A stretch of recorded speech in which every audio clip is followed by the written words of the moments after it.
There has been a warning signal sent out for Trey Smith in regards to if he is worth 25 million or not. From a former teammate and NFL player along with last night's Super Bowl Eagles win, we saw a star that could be on the Bears' top priority list for free agency, and there are 5 total free agents from this past Super Bowl. I want the Bears to go out and try to get, and I'm excited to break it all down for you guys. Hello, everyone, and welcome back to this episode of Just Another Year Chicago Bears. My name is Nick Rowe, and as always, thank you for tuning in before we begin today's show. After a huge performance by Eagles edge rusher, Josh Sweat hit that like button. If you want him to join the Chicago Bears in 2025, this guy is number 2 on my priority list at the moment, and I'm excited to break him all down.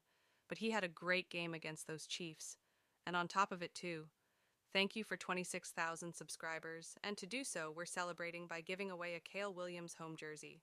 Like this video comment, who from the Super Bowl you want to be on the Bears in 2025, who is a free agent, and subscribe to the channel? If you haven't already, let's go into Trey Smith and a new stance on him. According to a former teammate and NFL player, along with what he brings to the table, and is he worth 25 million bucks? So this past week in New Orleans on Radio Row CH Go Bears podcast, had former offensive lineman Jeff Schwartz on, where Jeff had some statements about Trey Smith. He said, quote, "There's a few things. He's a young leader for a young offensive line if he comes to Chicago, but the Bears are more than a few pieces away. I love him, great dude, but that's a lot of money to pay someone when you're a few pieces away."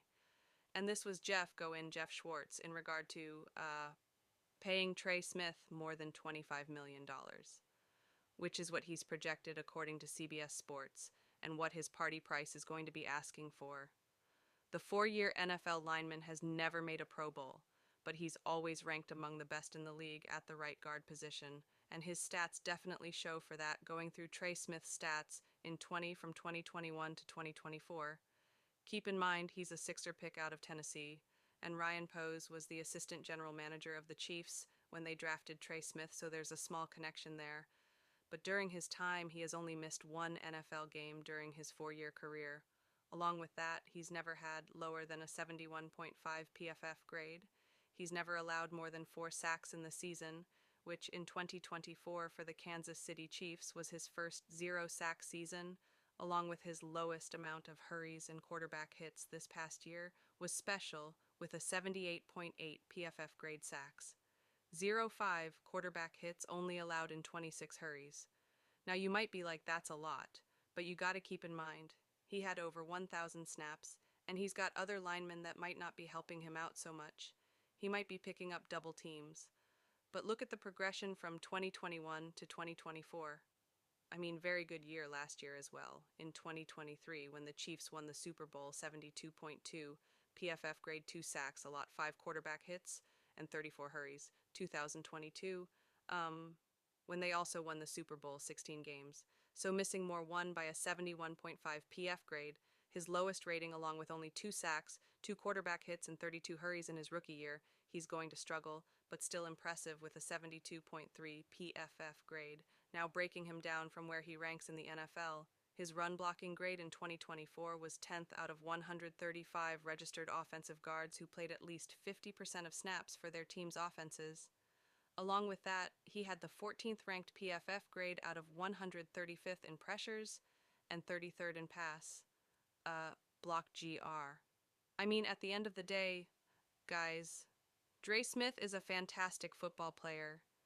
Is he worth 25 million plus? Though, I mean, I see what Jeff Schwartz is saying. That's a lot of money to pay a guy. The Bears have a lot more needs in order to fill up this team. And on top of it, too, they have to address just not him, but they can't put all their money into one player. They're not one piece away. They're an entire trench away from being a contender. So, in my personal opinion, I hear what Jeff Schwartz is saying, but we have to keep in mind, too, you got to go get best of the best that picks up everybody else. That right side would also be locked up with Trey Smith and Darnell Rye, along with Drew Dahlman coming in.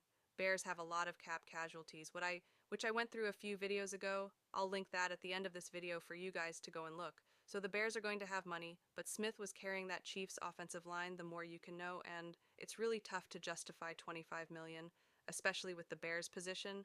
but this offseason's G to get a little crazy, and he'll definitely